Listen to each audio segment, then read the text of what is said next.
बड़ी गिरावट का दौर आया है। अगस्त 1976 से सितंबर 1980 के बीच 541% की बड़ी तेजी के बाद सितंबर 1980 से जून 1982 के बीच सोने कीमतें 52% टूट गई। ये सिलसिला यही नहीं थमा, क्योंकि दूसरी गिरावट के तुरंत बाद सोने की कीमतों में मंदी का एक और दौर आया, जिसमें जून 1982 के बाद सोने की कीमतों में 57% की वृद्धि। लेकिन जनवरी 1983 से फरवरी 1985 के बीच इसमें 42% की गिरावट दर्ज की गई है। 1980 के दशक में सोने की कीमतों में भारी गिरावट की वजह रही ब्याज दरों में बढ़ोतरी। दरअसल महंगाई में वृद्धि के कारण तत्कालीन फेड चेयरमैन पॉल वोल्कर ने इंटरेस्ट रेट बढ़ाए हैं। मजबूत डॉलर और उच्च ब्याज दरें सोने की कीमतों के लिए काफ़ी नेगेटिव मानी जाती हैं। 1999 से 2011 का वक्त वर्ल्ड गोल्ड काउंसिल के अनुसार अगस्त 1999 से अगस्त 2011 के बीच सोने की कीमत में 612% की बढ़ोतरी हुई, जो 1971 के बाद से सबसे लंबी तेजी थी। लेकिन इसके बाद अगस्त 2011 के अंत से दिसंबर 2015 तक इसमें 42% की गिरावट आई है। और 2011 के बाद सोने की कीमतों में गिरावट के खास कारण अमेरिका में आर्थिक मंदी के बाद केंद्रीय बैंकों ने मौद्रिक नीति में ढील देना शुरू कर दिया, जिससे सोने का मूल्य गिरने लगा। 2011 से सेंट्रल बैंकों के क्वांटिटेटिव ईजिंग प्रोग्राम की कमी आने के कारण सोने को सुरक्षित निवेश या डिफेंसिव एसेट के रूप में रखने की आवश्यकता कम हो गई। इसके अलावा देखिए, अमेरिकी डॉलर मजबूत होने लग गया। इकोनॉमिक इंडिकेटर में सुधार ने सोने के आकर्षण को कम कर दिया। अब 2026 में क्या होगा, यही सवाल सबके जहन में है। तो अगर 2026 में सोने की कीमत अपने रिकॉर्ड हाई से औसतन 50% तक गिरती है, तो ये लगभग 2803,000 डॉलर तक पहुंच जाएगी।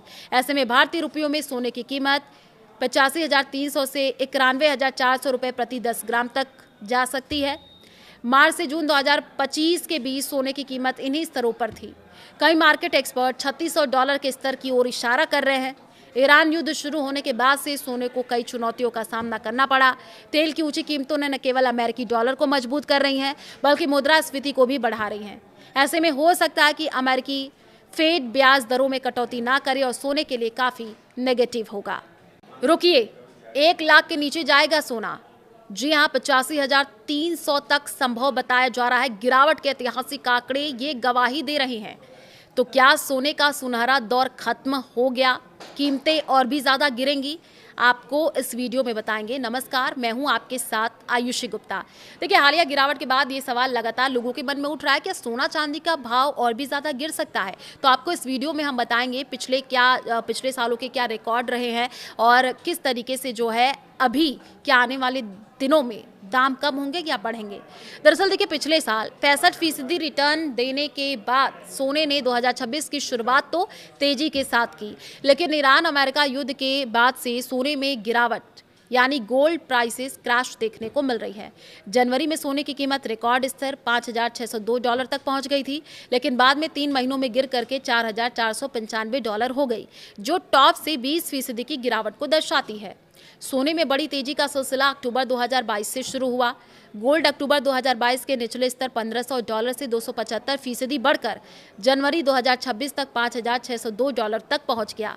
क्या सोने की कीमतें और गिर सकती हैं? इस सवाल का जवाब ऐतिहासिक आंकड़ों को देख करके लगाया जा सकता है, क्योंकि सोने में तेजी का ये सिलसिला नया नहीं है, ऐसा भी पहले हुआ है। आइए आपको गोल्ड के उस हिस्टोरिकल पैटर्न के बारे में बताते हैं, जिसमें सोने ने तेजी के बाद जबरदस्त गिरावट दिखाई। इतिहास में कम से कम 3 बार सोने ने नए शिखर बनाए हैं और उसके बाद भारी गिरावट दर्ज की गई है। ऐसे में इस कीमती धातु में बड़े उछाल के बाद गहरी गिरावट आना कोई नई बात नहीं है। सोने की कीमतों में पहली बार भारी गिरावट 1974 से 1976 के बीच देखी गई। अगस्त 1971 से नवंबर 1974 के बीच सोने की कीमतों में 353% की वृद्धि हुई, जिसके बाद नवंबर 1974 से अगस्त 1976 के बीच 43% की गिरावट आई। ये गिरावट मुख्य रूप से मुद्रास्फीति में कमी, ब्याज दरों में वृद्धि, मजबूत आर्थिक विकास और डॉलर के मजबूत होने के कारण हुई। इसके अलावा देखिए, मिडिल ईस्ट में तेल संकट के स्थिर होने और वियतनाम युद्ध की समाप्ति के बाद भू राजनीतिक जोखिमों में कमी आई है। 1980 के दशक में सोने की कीमतों में दूसरी बार